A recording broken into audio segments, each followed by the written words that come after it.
الرحيم السلام عليكم ورحمة الله وبركاته إن الحمد لله نحمده ونستعينه ونستغفره ونعوذ بالله من شرور أنفسنا ومن سيئات أعمالنا من يهده الله فلا مضل له ومن يضلل فلا هادي له أشهد أن لا إله إلا الله وحده لا شريك له أشهد أن محمدًا عبده ورسوله صلى الله عليه وسلم أما بعد فإن أصدق الحديث كلام الله وخير الهدي هدي محمد صلى الله عليه وسلم شر الأمور محدثاتها فإن كل محدثة بدعة وكل بدعة ضلالة أعاذنا الله وإياكم من النار وما يقرب إليها من قول أو عمل أو اعتقاد. Ikhwani wa akhwati rahimani wa rahimakumullah. Kembali kita lanjutkan kajian kita dari karya Al-Imam Ibn Al-Qayyim rahimahullah.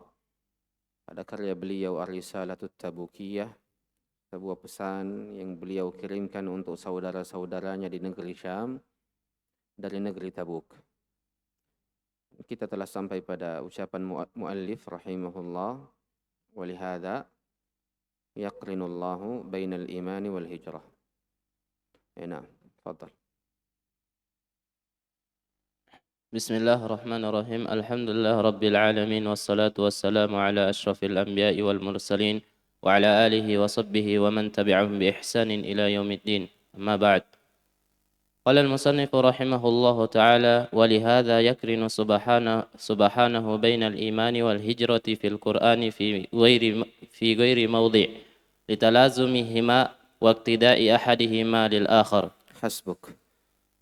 Berkata al-muallif rahimahullah, penulis rahimahullah mengatakan, oleh karena ini dan karena sebab ini Allah Azza wa Jal kaitkan antara keimanan dan hijrah di dalam Al-Quran, dan itu di berbagai tempat dan ayat, disebabkan karena keimanan dan hijrah itu saling talazum, saling berkaitan. Waqtida'i ahadihima lil akhar, yakni saling menyempurnakan antar satu sama lain. Karena dari buah keimanan adalah hijrah itu sendiri. Buah keimanan adalah hijrah kepada Allah dan hijrah kepada Rasulullah sallallahu alaihi wasallam. Maka hijrah ini adalah buah dari keimanan. Adapun keimanan adalah penopang dan pendorong bagi seseorang untuk berhijrah kepada Allah dan berhijrah kepada Rasulullah sallallahu alaihi wasallam. Maka penulis rahimahullah akan menjelaskan apa itu hakikat hijrah kepada Allah Azza wa Jal. Nah. والمقصود أن الهجرة إلى الله تتضمن هجران ما يكرهه وإتيان ما يحبه ويرضاه وأصلها الحب والبغض. Hasbuk. Maka kata penulis rahimahullah, yang dimaksudkan dengan hijrah kepada Allah atau maksud sesungguhnya dari hijrah kepada Allah ialah hijrana ma yakrahu, meninggalkan apa yang Allah Azza wa Jalla benci, wa ityana ma yuhibbuhu wa yarda, dan mendatangi serta melakukan apa-apa yang Allah Azza wa Jalla cintai dan ridai. Wa asluha, dan asal pokok dari hijrah itu berasal dari dua perkara. Al-hub, kecintaan, wal-bughd, dan kebencian. Maka inilah hakikat dari maksud yang sesungguhnya pada hijrah menuju Allah Azza wa Jal. Maka hijrah menuju Allah ialah meninggalkan seluruh kemaksiatan, meninggalkan seluruh dosa dan jenis-jenisnya, serta melakukan ketaatan dan mendekatkan diri kepada ketaatan dan jenis-jenisnya, Dan pokok dari setiap pokok kebaikan adalah al-hubb, kecintaan. Dan pokok dari setiap pokok-pokok keburukan adalah al-bughd, ialah kebencian. Makanya Nabi SAW jelaskan di dalam sebuah hadis. Apa kata Nabi SAW? Kata beliau, awthaqu ural iman al-hubbu fillah wal bughdu fillah. Awthaqu ural iman. Tali keimanan yang paling kuat ialah kecintaan karena Allah dan kebencian karena Allah. Membangun kecintaan itu di atas pondasi hal-hal yang berkaitan dengan Allah. Dan membangun kebencian itu di atas pondasi yang berkaitan dengan hal-hal tentang Allah Azza wa Jalla. Makanya di hadis yang lain Nabi SAW bersabda, "Man ahabba lillah wa abghada lillah wa a'ta lillah wa mana'a lillah faqad istakmala al-iman." Siapa yang mencintai sesuatu atau seseorang karena Allah, membenci sesuatu dan membenci seseorang karena Allah, serta memberi karena Allah dan menahan diri karena Allah, maka sungguh keimanannya telah sempurna. Maka sungguh keimanannya telah sempurna. 4 hal. Keimanan itu sempurna. Dari tanda-tanda keimanan itu sempurna ialah 4 hal. Man ahabba lillah. Siapa yang mencintai sesuatu karena Allah. Wa abghadha lillah. Siapa yang membenci sesuatu karena Allah. Wa a'ta lillah. Siapa yang memberi karena Allah.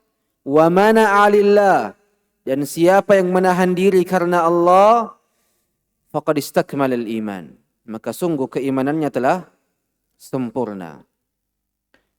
Maka ya ikhwani wa ya akhwat, hijrah kepada Allah Azza wa Jalla selalu berkaitan dengan hal ini. Kecintaan dan kebencian yang dibangun di atas pondasi pengagungan kepada Allah Azza wa Jalla. Cinta karena Allah dan membenci karena Allah Azza wa Jalla. Nah. فإن المهاجر من شيء إلى شيء لا بد أن يكون ما يهاجر إليه أحب إليه مما يهاجر منه فيؤثر أحب الأمرين إليه على الآخر وإذا. Kata penulis rahimahullah, maka sungguh orang-orang yang berhijrah itu adalah orang-orang yang berhijrah dari sesuatu menuju kepada sesuatu. Inilah makna hijrah. Maka hijrah itu selalu berkaitan dengan dari dan menuju. Engkau hijrah dari apa? Kemudian engkau hijrah menuju apa? Maka haruslah seseorang itu hijrah dari sesuatu menuju kepada sesuatu yang lain. Yang dimana hakikat dari hijrah, kata penulis rahimahullah, haruslah tujuan yang engkau berhijrah kepadanya lebih engkau cintai daripada sesuatu yang engkau tinggalkan. Makanya kata penulis di sini, an yakuna ma yuhajiru ilai, apa-apa yang ia berhijrah kepadanya, ahabbu ilai, lebih ia cintai, mimma yuhajara min, mimma yuhajaru min, dari apa-apa yang ia tinggalkan karenanya. Ini sesuatu yang penting. Makanya penulis menegaskan di kalimat setelahnya, fayu'thiru ahabbal amrayni ilaihi 'alal akhar, maka ia harus menentukan dari kedua hal itu apa yang ia paling cintai dari selainnya. Dan inilah yang menegaskan hadis Nabi sallallahu alaihi wasallam Di mana kata Nabi sallallahu alaihi wasallam, al-muhajir man hajara ma nahallahu an. Orang yang berhijrah adalah orang-orang yang meninggalkan sesuatu yang Allah Azza wa Jalla larang darinya. Maka ia meninggalkan sesuatu yang Allah Azza wa Jalla larang menuju kepada sesuatu yang Allah Azza wa Jalla cintai dan ridai. Maka inilah hakikat dari al-hijrah. Makanya kita selalu, dan doa ini dianjurkan bagi setiap diri oleh Rasulullah sallallahu alaihi wasallam. Doa yang diajarkan oleh Rasulullah sallallahu alaihi wasallam kepada para sahabatnya, yang di mana doa ini juga tak boleh luput dari diri-diri kita, terkhusus para penuntut ilmu. Di mana Nabi sallallahu alaihi wasallam mengajarkan kepada para sahabatnya satu doa. Doa yang berkaitan dengan kecintaan. Apa doa ini? Nabi sallallahu alaihi wasallam mengajarkan para sahabatnya, qul, katakanlah, Allahumma inni as'aluka hubbak. Ya Allah, aku meminta kepadamu kecintaanmu. Wa hubba man yuhibbuk, dan kecintaan orang-orang yang mencintaimu. Wal amala alladhi yuqarribuni ila hubbik, dan aku meminta amalan yang mendekatkan diriku kepada kecintaanmu. Allahu Akbar. Ini doa yang Nabi sallallahu alaihi wasallam ajarkan. Meminta kepada Allah kecintaan Allah Azza wa Jalla. Meminta kepada Allah kecintaan orang-orang yang mencintai Allah. Dan meminta kepada Allah amalan yang mendekatkan diri kepada kecintaan Allah Azza wa Jalla. Maka inilah yang harus kita berhijrah kepadanya. Berhijrah kepada apa-apa yang Allah Azza wa Jalla cintai. Dan berhijrah kepada orang-orang yang mencintai Allah. Dan berhijrah kepada amalan-amalan yang mendekatkan diri-diri kita kepada kecintaan Allah Azza wa Jalla. Maka ini harus dipahami. Berhijrahnya dirimu bukan hanya untuk meraih kecintaan Allah.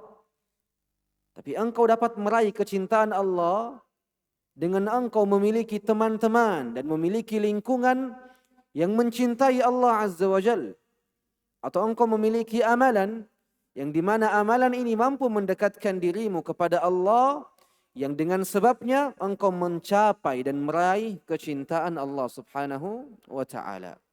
Naam. إذا كان نفس العبد وهواه وشيطانه إنما يدعوه إلى خلاف ما يحبه الله ويرضاه وقد بلي بهؤلاء الثلاث فلا تزال تدعوه إلى غير مرضاة ربه وداعي الإيمان يدعوه إلى مرضاة ربه فعليه في كل وقت أن يهاجر إلى الله ولا ينفك في هجرة حتى الممات. Kata penulis rahimahullah, dan ini ucapan yang sangat indah. Jikalau seandainya diri seorang hamba, hawa nafsu seorang hamba, dan syaitannya seorang hamba mengajak dirinya menuju apa-apa yang Allah Azza wa Jalla benci dan apa-apa yang Allah Azza wa Jalla murkai, maka sungguh ia telah diuji dengan tiga hal ini. Makanya Al-Imam Ibnul Qayyim rahimahullah di dalam kitabnya yang lain mengatakan, hendaknya engkau berhati-hati dari musuhmu yang tiga. Hendaknya engkau berhati-hati dari musuhmu yang tiga. Musuh yang pertama adalah dirimu. Musuh yang pertama adalah dirimu. Diri ini senang dan gemar condong kepada keburukan dan kebatilan. Maka itu musuh pertamamu. Musuh yang kedua adalah hawa nafsumu, yang perlu engkau ikat dengan syariat, yang perlu untuk engkau kontrol dengan dalil. Dan ini musuh yang kedua. Dan musuh yang ketiga telah jelas, ialah syaitan diri-diri kita. Karena setiap diri memiliki syaitan yang mengajaknya kepada sesuatu yang Allah Azza wa Jalla murkai dan sesuatu yang Allah Azza wa Jalla tidak ridai. Maka ini 3 musuh bagi manusia. Berhati-hati pada dirinya yang gemar dan condong kepada keburukan. Allah Azza wa Jalla berfirman, "Innan nafsa ammaratun bisu." Sesungguhnya diri itu condong kepada keburukan. Maka berhati-hati dari musuh yang pertama. Musuh yang kedua hawa nafsu. Ini pun lebih harus ekstra hati-hati lagi. Di mana kita harus mengikat perasaan kita, mengikat akal kita, mengikat hawa nafsu kita dengan Al-Quran. Timbangannya seperti ini ya ikhwan. Tingkatan yang pertama itu perasaan. Tingkatan yang kedua itu akal. Tingkatan yang ketiga ini syariat. Maka perasaan ini harus diikat dengan tingkatan yang kedua. Perasaan ini harus diikat dengan akal. Dan akal ini harus diikat oleh syariat. Ketika perasaan tak diikat oleh akal, maka disitulah muncul sifat baper. Yang tak berujung. Yang tak selesai. Yang tak terkontrol. Makanya perasaan itu harus dikontrol dengan akal. Ketika engkau tersinggung dengan ucapan seseorang, pikirkan. Ikat ketersinggunganmu ini dengan akalmu. Jikalau engkau membalasnya, apa yang akan terjadi di akhirnya? Perpecahan, permusuhan, dan selainnya. Maka perasaan ini harus diikat dan harus dikontrol dengan akal. Dan akal ini juga harus dikontrol, juga harus diikat. Makanya akal ini harus diikat dan dikontrol oleh syariat, oleh dalil, Al-Quran dan Sunnah. Karena ketika akal ini tak terkontrol, yang ada adalah penyimpangan-penyimpangan dari sisi keyakinan, pemahaman-pemahaman yang tak lurus, dan hal-hal buruk lainnya akan menimpa diri seseorang. Maka ini urutannya yang perlu untuk kita pahami. Makanya kata penulis, "Fala tazalu tad'uhu ila ghairi mardatillah." Ketiga hal ini, diri, hawa nafsu, dan syaitan akan senantiasa mengajak dirimu kepada sesuatu yang Allah Azza wa Jalla tak ridai. Wada'il iman yad'uhu ila mardatillah. Adapun keimanan itu mengajak kepada keridhaan Allah.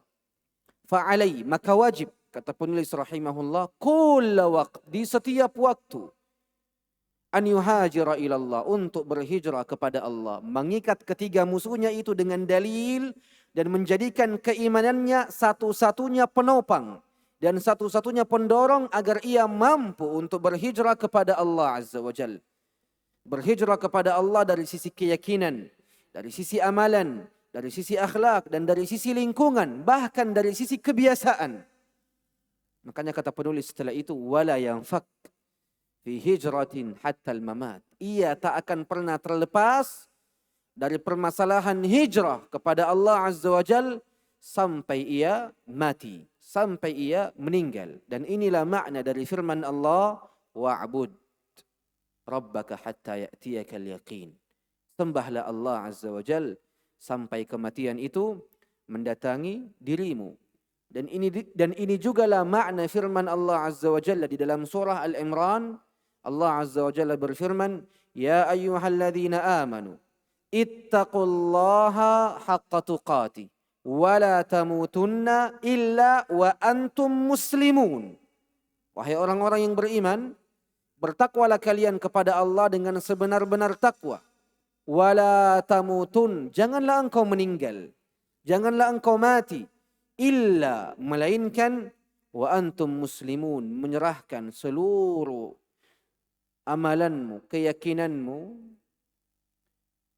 dan perkaramu kepada Allah Azza wa Jalla, berserah diri kepada Allah, kecuali engkau seorang muslim. Maka ini hakikat dari hijrah. Inilah hakikat dari hijrah. Meninggalkan apa-apa yang Allah Azza wa Jalla benci untuk berhijrah kepada hal-hal yang Allah Azza wa Jalla cintai dan ridhai. Dan ketika seseorang berhijrah menuju Allah, perlu untuk berhati-hati dengan 3 musuhnya. Dirinya, hawa nafsunya, dan syaitannya. Dan hendaknya setiap diri menjadikan penopang dan pendorong terbesar dirinya untuk berhijrah kepada Allah adalah keimanan itu sendiri. Berdasarkan hadis Nabi, man ahabba lillah wa abghada lillah wa a'ta lillah wa mana'a lillah faqad istakmala al-iman. Siapa yang mencintai karena Allah, membenci karena Allah, memberi karena Allah, menahan diri karena Allah, maka sungguh keimanannya telah sempurna. Nah. ثم قال المصنف رحمه الله فصل وهذه الهجرة تقوى وتضعف بحسب قوة داعي المحبة وضعفه فكلما كان داعي المحبة في قلب العبد أقوى كانت هذه الهجرة أقوى وأتم وأكمل وإذا ضعف الداعي ضعفت الهجرة حتى إنه لا يكاد يشعر بها علما ولا يتحرك بها إرادة. Ahsant. Maka penulis saat ini berpindah ke pembahasan yang lain. Setelah penulis menjelaskan hakikat dari makna dan nilai berhijrah menuju Allah, saat ini penulis berpindah kepada sesuatu yang berkaitan dengan hijrah lainnya. Ialah berhijrah kepada Rasulullah sallallahu alaihi wasallam. Berhijrah menuju Rasulullah setelah beliau, yakni penulis, telah menjelaskan berhijrah menuju Allah Azza wa Jalla. Maka hijrah itu memiliki pondasi, atau hijrah itu memiliki 2 pondasi. Pondasi yang pertama, kecintaan. Kecintaan kepada Allah dan kecintaan kepada Rasulullah. Dan pondasi yang kedua adalah kebencian yang dibangun di atas pengagungan Allah dan kebencian yang dibangun di atas pengagungan Rasulullah sallallahu alaihi wasallam. Yang di mana kata penulis di sini, hadhil hijrah ini kadang kuat dan kadang lemah. Itu berdasarkan kuatnya penopang dan pendorong hijrah ini yang berupa kecintaan dan kebencian. Maka ketika kecintaan itu semakin kuat di hati seorang hamba, maka hijrah ini pun juga akan semakin kuat dan semakin sempurna.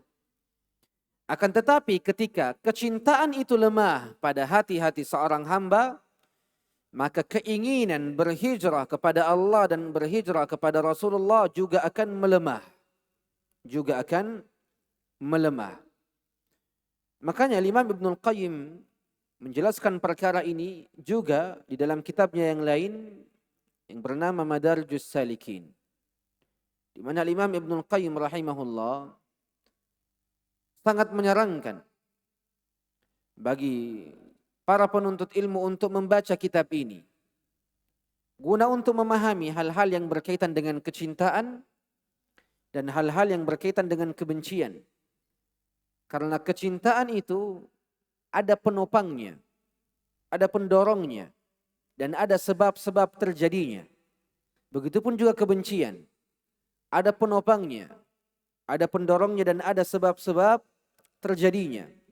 Yang hendaknya setiap diri wajib untuk mengetahui hal ini. Makanya kata penulis, jikalau kecintaan itu lemah di dalam hati, maka hijrah itu juga akan ikut melemah. Bahkan kata penulis, hatta innahu la yakadu yash'uru bihi ilma wa la yataharraku bihi iradatan. Sampai-sampai hijrah itu tak terasa lagi dari sisi ilmiah dan tak terasa lagi dari sisi amalan. Itu jikalau hati ini tak memiliki kecintaan di dalamnya. Kecintaan kepada Allah dan kecintaan kepada Rasulullah sallallahu alaihi wasallam. Nah. والذي يقضى منه العجب أن المرء يوسع الكلام ويفرع المسائل في الهجرة من دار الكفر إلى دار الإسلام وفي الهجرة التي انقطعت بالفتح وهذه هجرة عارضة ربما لا تتعلق به في العمر أصلا. Nah, kemudian kata penulis, walladzi yuqda minhul ajab.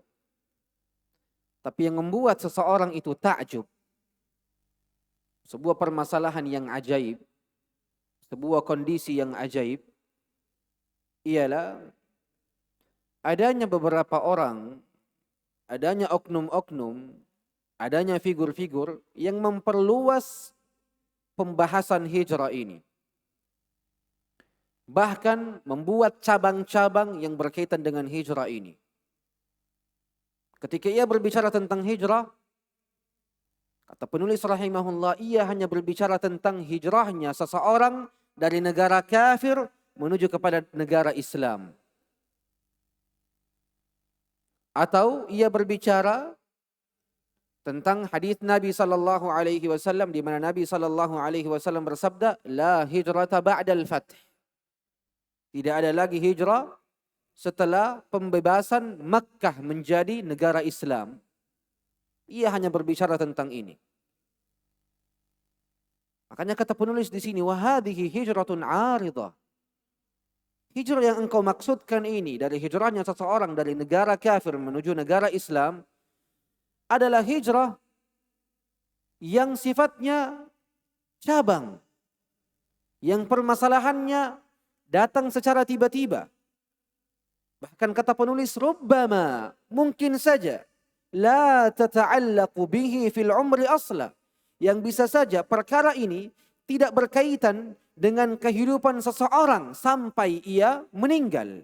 Atau dari ia wafat sampai ia, atau dari ia lahir sampai ia wafat.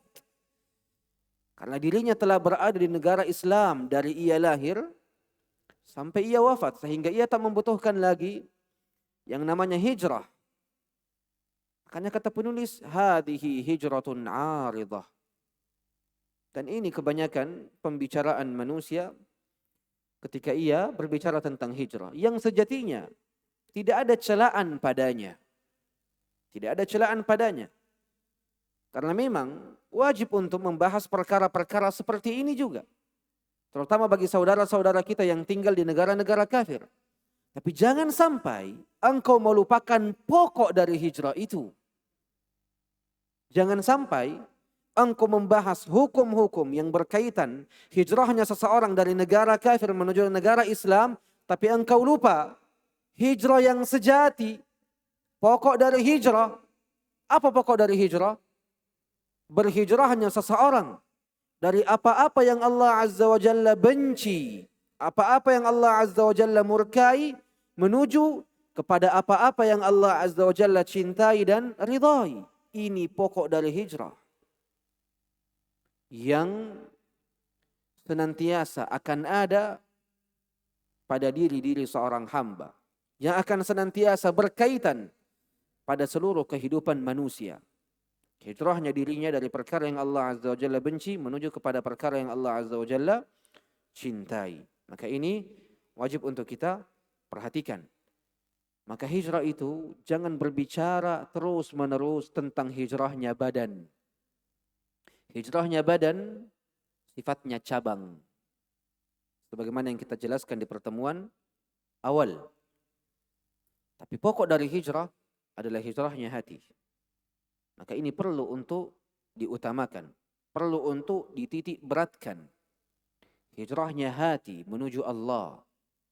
Bukan hanya hijrahnya badan. Ini hal-hal yang penting untuk kita perhatikan. Karena ketika hati ini telah berhijrah, maka badan pun juga akan otomatis berhijrah. Tapi ketika engkau utamakan badan dulu berhijrah, maka mustahil dan tak mungkin hati ini akan berhijrah. Dan sangat sulit hati ini akan berhijrah. Disebabkan karena hijrahnya hati adalah pokok, dan hijrahnya badan adalah cabang. Nah. وأما هذه الهجرة التي هي واجبة على مدى الأنفاس فإنه لا يحصل فيها علما ولا إرادة وما ذاك إلا للإعراض عما خلق له والاشتغال بما لا ينجيه وحده عما لا ينجيه غيره وهذه حال من غشيت بصيرته وضعفت معرفته بمراتب العلوم والأعمال والله المستعان وبه التوفيق لا إله غيره ولا رب سواه.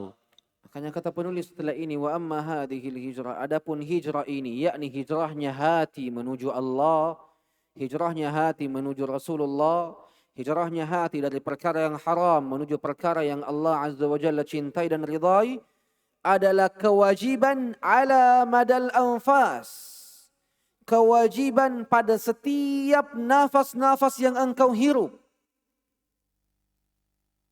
Hijrahnya hati menuju Allah, menuju perkara-perkara yang Allah Azza wa Jalla cintai, dari perkara-perkara yang Allah Azza wa Jalla benci, adalah suatu kewajiban pada setiap nafas-nafas yang engkau hirup. Inilah yang diinginkan oleh penulis rahimahullah. فَإِنَّهُ لَا يُحَصِّلُ فِيهَا عِلْمًا وَلَا إِرَادًا وَمَا ذَاكَ إِلَّا لِلْإِرَادِ عَمَّا خُلِقَ لَهُ. Yang dimana hijrah ini tidak akan terjadi di dalamnya kecuali harus adanya ilmu terlebih dahulu. Mengenal Allah dan mengenal apa-apa yang Allah Azza wa Jalla ridai, barulah setelah itu iradah, kemauan dan usaha serta upaya. Dan itu tidak akan pernah terjadi jikalau engkau hanya memfokuskan dirimu dengan hijrah badan saja, tanpa mentitik beratkan hijrahnya hati. Makanya kata penulis, wa madzak, dan tidaklah itu terjadi illa lil i'radi amma khuliqalah, melainkan karena disebabkan penolakan terhadap apa-apa yang engkau diciptakan karenanya. Penolakan terhadap ibadah, penolakan terhadap ketaatan, rasa malas.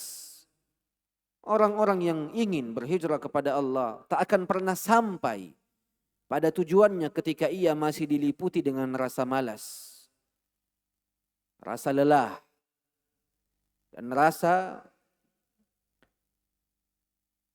tidak adanya pengagungan kepada Allah. Dan penulis juga melanjutkan wal ishtighal bima la yunjihi wahda, dan menyibukkan diri dengan apa-apa yang tak mampu menyelamatkan dirinya dari perkara-perkara yang mampu untuk menyelamatkan dirinya. Dan kata penulis, wa hadhihi hal. Kenapa pakai hadhihi? Kenapa tidak pakai hadha? Kenapa tidak pakai hadha hal? Kenapa pakai hadhihi? Ada kesalahan di sini atau bagaimana? Ada kesalahan cetak, sahih?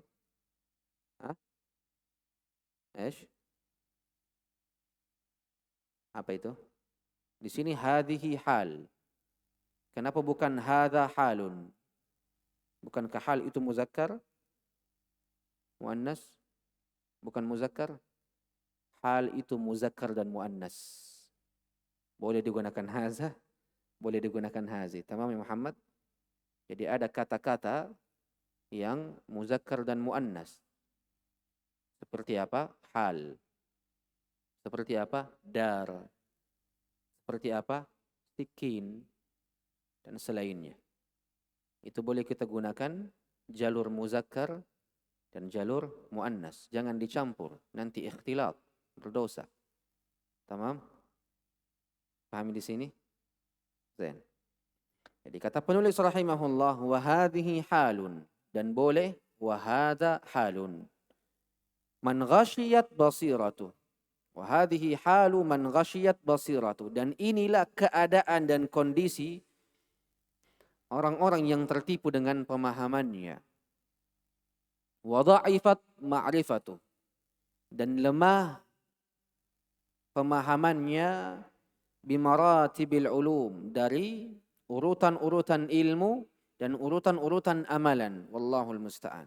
Ilmu yang paling tertinggi atau puncak dari ilmu adalah ilmu yang berkaitan dengan Allah Azza wa Jalla. Maka puncak dari ilmu adalah ilmu yang berkaitan dengan Allah. Baru setelah itu ilmu yang berkaitan dengan Rasulullah sallallahu alaihi wasallam.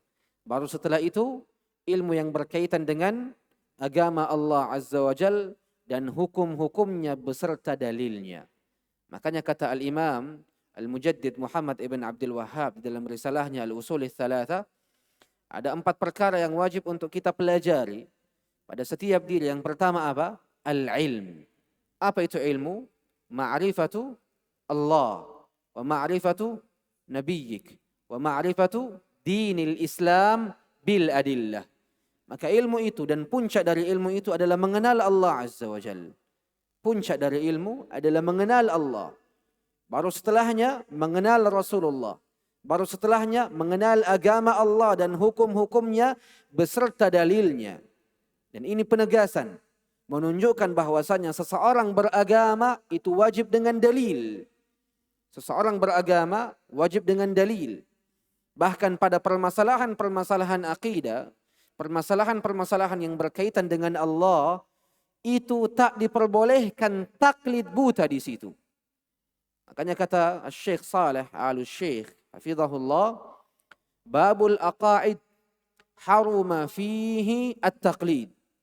Pembahasan akidah diharamkan di dalamnya taklid.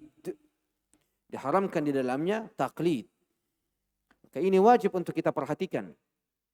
Sebagai hamba Allah Azza wa Jalla yang mencintai Allah Azza wa Jalla dan membenci sesuatu karena Allah Azza wa Jalla, harus paham bahwasanya ilmu yang tertinggi dan puncak dari ilmu adalah mengenal Allah Azza wa Jalla, kemudian mengenal Rasulnya, kemudian mengenal agamanya dan hukum-hukumnya beserta dalilnya.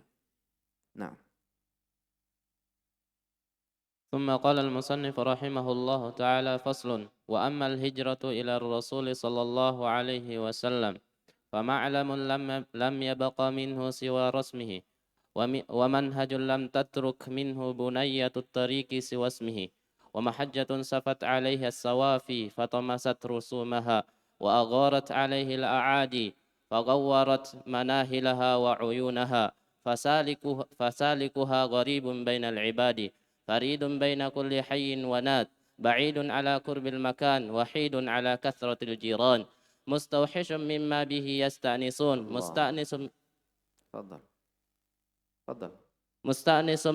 مستأنس مما به يستوحشون مقيم إذا ضعنوا ضاعن إذا قتنوا منفرد في طريق طلبه لا يقر قراره حتى يظفر بأربه فهو الكائن معهم بجسده البائن منهم بمقصده نامت بمقصده.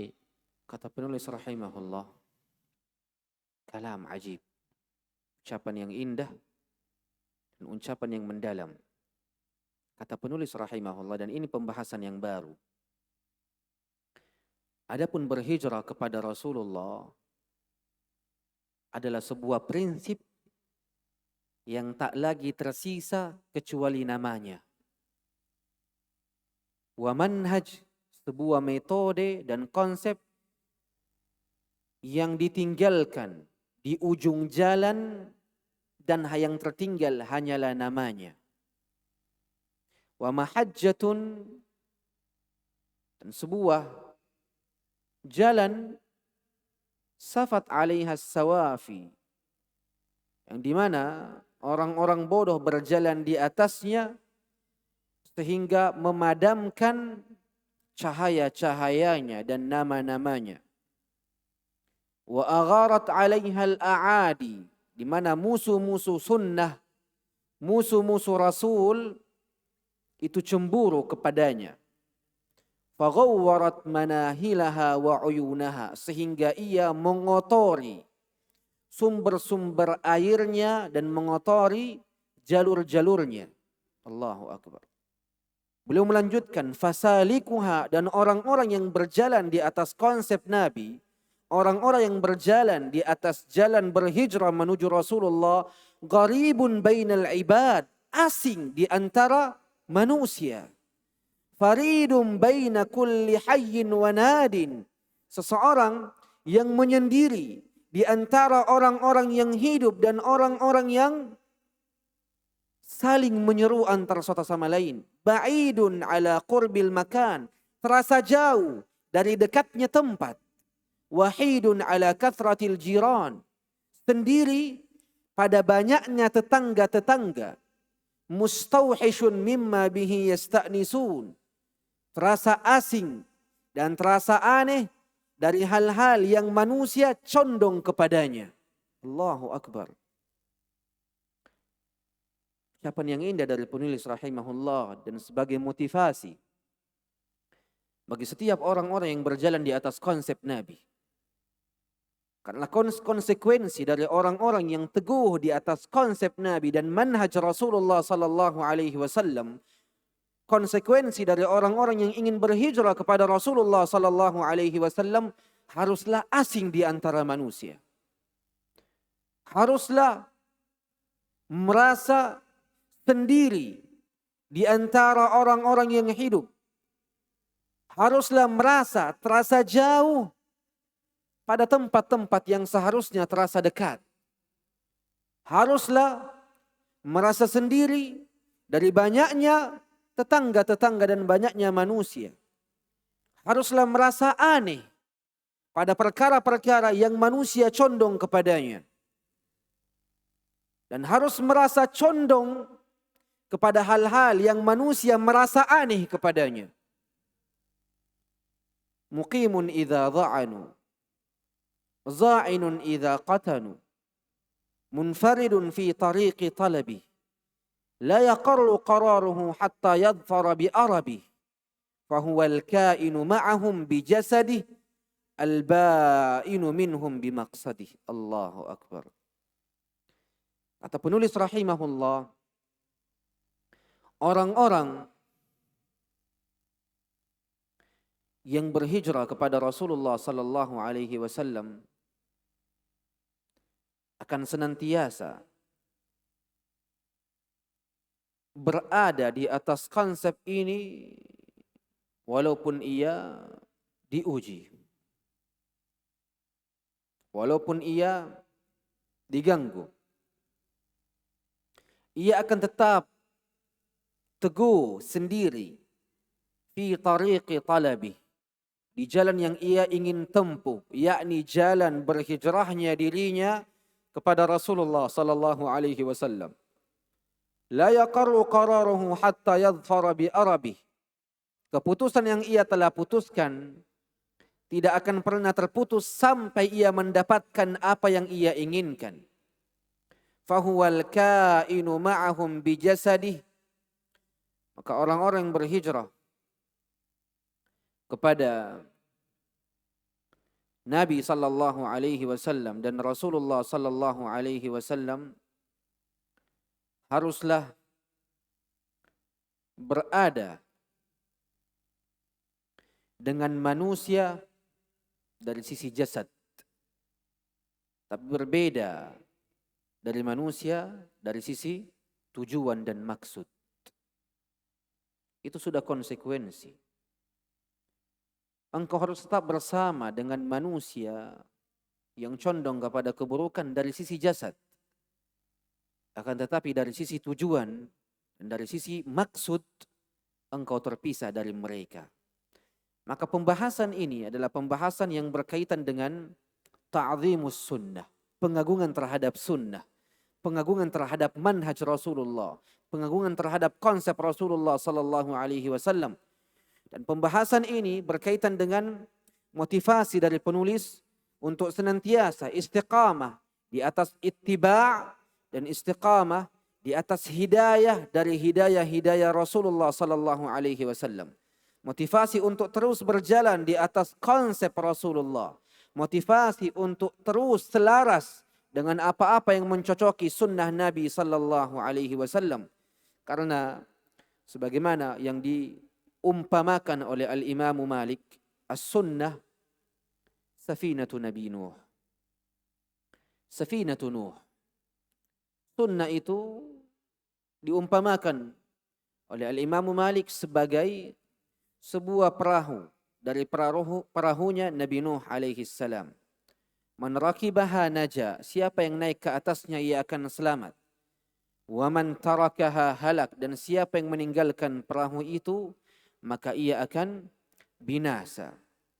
Menunjukkan para jamaah sekalian rahimani wa rahimakumullah, ikhwani wa akhwati, as-sunnah barrul aman. Sunnah itu adalah jalan keamanan, pulau keamanan, tempat keamanan, wasabilun najah, dan jalan keselamatan, wa tariqul fawz, dan jalur kemenangan. Itulah sunnah. Sunnah itu adalah keamanan, adalah keselamatan, dan adalah kemenangan. Makanya di pembahasan ini, ikhwani wa akhwati rahimani wa rahimakumullah, penulis rahimahullah menjelaskan pembahasan ini dengan sangat panjang. Bahkan ini adalah pokok dari pokok-pokok pembahasan di dalam kitab ini. Ar-Risalatut Tabukiyah. Apa pokoknya? Pokok yang berkaitan dengan berpegang teguh terhadap sunnah dan berpegang teguh terhadap Al-Quran. Makanya pembahasan ini adalah pembahasan yang paling panjang yang akan kita baca dari risalah ini. Sangat panjang pembahasannya. Karena memang penulis dalam pembahasan ini menyebutkan banyak dalil dari dalil-dalil yang seharusnya seseorang pahami. Makanya ketika penulis rahimahullah menyebutkan satu dalil, penulis sendiri yang akan menjelaskannya. Dan penulis sendiri yang akan menjelaskan nilai-nilai kandungannya. Dan inilah kelebihan dari Al-Imam Ibnul Qayyim. Engkau dapati sebuah pendalilan yang tepat. Ketika engkau membaca karya-karya Al-Imam Ibnul Qayyim, engkau juga dapati penjelasan yang sangat mendalam. Dan engkau juga mendapati istimbatat, nilai-nilai dan kandungan-kandungan yang langsung dikeluarkan oleh penulis rahimahullah untuk dirimu, yakni sang pembaca. Makanya penuntut ilmu tak boleh jauh-jauh dari buku-buku karya Al-Imam Ibnul Qayyim dan Syekhul Islam Ibn Taimiyah rahimahullah. Tak boleh jauh darinya. Ia harus mendidik dirinya dan membiasakan dirinya di atas buku dua orang ini. Syekhul Islam Ibn Taimiyah rahimahullah dan muridnya Al-Imam Ibnul Qayyim. Disebabkan karena permasalahan ini. Ia banyak menjelaskan dalil. Ia menyebutkan dalil terlebih dahulu. Kemudian ia jelaskan. Dan ia sebutkan kandungan-kandungan dalil itu. Kemudian ia keluarkan faidah-faidah yang mendalam dari dalil itu. Yang tak sembarang orang mampu untuk melakukannya. Karena penuntut ilmu, jangan jauh-jauh dari buku karya Syekhul Islam Ibn Taimiyah rahimahullah. Sebagai tambahan faidah dan penutup dari pembahasan hijrah, manusia itu terbagi ke dalam dua bagian di dalamnya. Di dalam pembahasan hijrah, manusia itu terbagi ke dalam dua bagian di dalamnya. Qismun muhajir, bagian seseorang yang ingin berhijrah menuju Allah dan menuju Rasulullah, dan qismun hajir, bagian yang dimana orang-orang meninggalkan Allah dan meninggalkan Rasulullah sallallahu alaihi wasallam. Cuma ada dua manusia, cuma ada dua tipe manusia dari sisi hijrah. Orang yang ingin berhijrah kepada Allah dan kepada Rasulullah, ataukah orang yang kedua ialah orang yang meninggalkan Allah dan meninggalkan Rasulullah sallallahu alaihi wasallam. Kaya ikhwani wa ya akhwat, Nabi sallallahu alaihi wasallam bersabda, "Man 'amila 'amalan laysa 'alaihi amruna fahuwa rad." Siapa yang beramal dengan suatu amalan yang di dalamnya tidak ada petunjuk kami, fahuwa rad, maka amalan itu tertolak. Makanya Nabi sallallahu alaihi wasallam sering mengucapkan di awal khutbahnya, fa inna asdaqal hadithi kitabullah. Sesungguhnya sejujur-jujur ucapan adalah firman Allah. wa khairal hadi hadi Muhammad. Dan sebaik-baik petunjuk adalah petunjuk Muhammad. Wa syarral umur muhdatsatuha. Dan seburuk-buruk perkara adalah perkara-perkara yang di dalamnya tidak ada petunjuk kami dan anjuran kami. Perkara yang baru dan perkara yang berkaitan dengan kebid'ahan. Dan juga Nabi SAW di antara nasihat terakhirnya adalah nasihat yang disebutkan oleh Al-Irbad ibn Sariyah.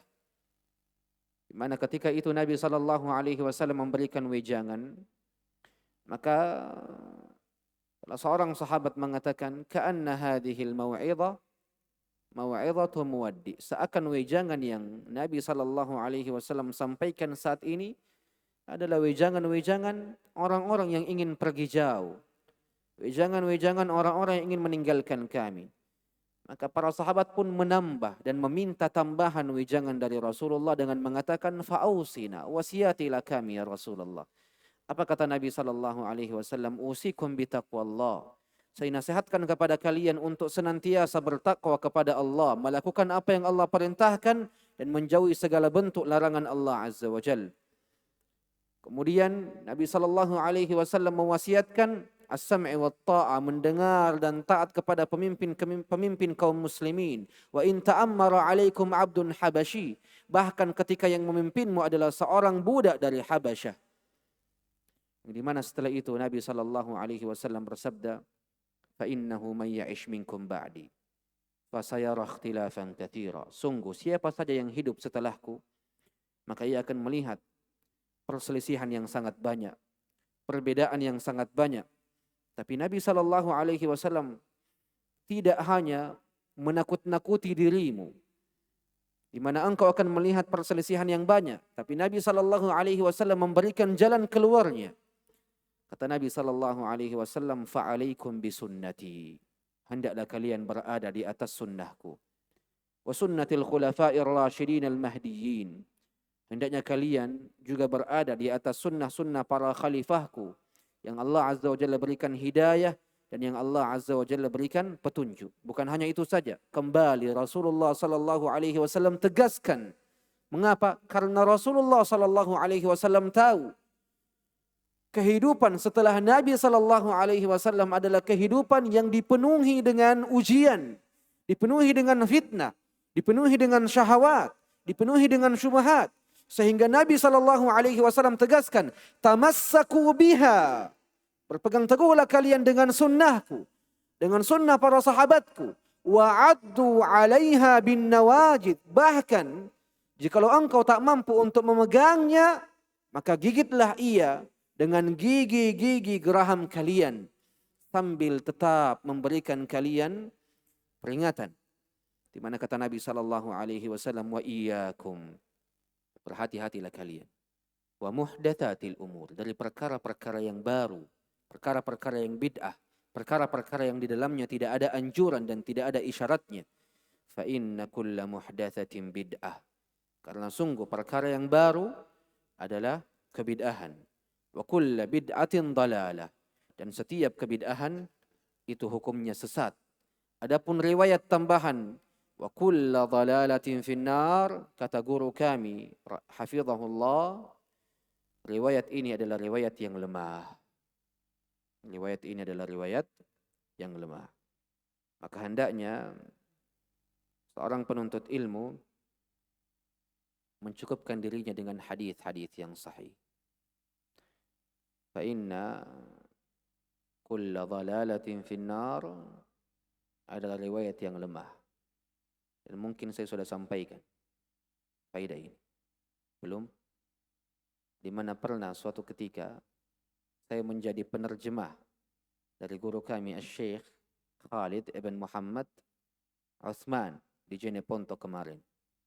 Saya selalu membuka majelis saya dengan hadis ini. Sebagaimana Nabi SAW sering membuka khutbahnya ataupun wejangannya dengan ucapan ini. Fa inna asdaqal hadithi kitabullah.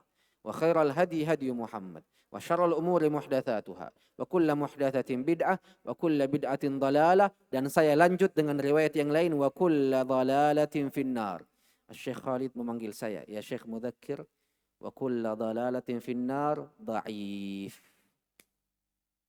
Tamam. Riwayat, dan sesungguhnya setiap kesesatan itu di neraka adalah riwayat yang lemah. Mulai saat itu saya tidak pernah lagi menggunakannya. Karena seorang penuntut ilmu wajib untuk mencukupkan dirinya dengan hadis yang sahih. Dan siapa saja yang mencukupkan diri dengan yang sahih, maka ia tak membutuhkan sesuatu dari pendapat-pendapat atau riwayat-riwayat yang lemah. Karena yang sahih sungguh telah sangat cukup. Nah, kita lanjutkan insyaallah tabaraka wa taala dari hal-hal yang berkaitan setelahnya, dari perkara-perkara ta'zimus sunnah di pertemuan yang akan datang. Dan sengaja dari sebab-sebab kenapa kita menjelaskan risalah At-Tabukiyah ini sebagai modal awal sebelum kita memasuki bulan Ramadan. Karena di antara kebiasaan para salaf atau kebiasaan guru-guru kami, baik yang telah Allah panggil ataupun yang masih hidup, sebelum masuk bulan suci Ramadan, mereka senantiasa membacakan kami risalah ini, risalah At-Tabukiyah, karena di dalamnya ada pengagungan terhadap sunnah. Pengagungan terhadap sunnah. Sehingga wajib untuk terus mengikat diri dengan sunnah-sunnah Nabi, terkhusus pada bulan suci Ramadan. Makanya akan ada hal-hal yang penting yang setelah hal ini akan datang kepada kita semua. InsyaAllah tabaraka wa ta'ala aqulu qawli hadha wa astaghfirullah li wa lakum. Subhanakallahumma wa bihamdik. Asyhadu an la ilaha illa anta. Astaghfiruka wa atubu ilaik. Assalamualaikum warahmatullahi wabarakatuh.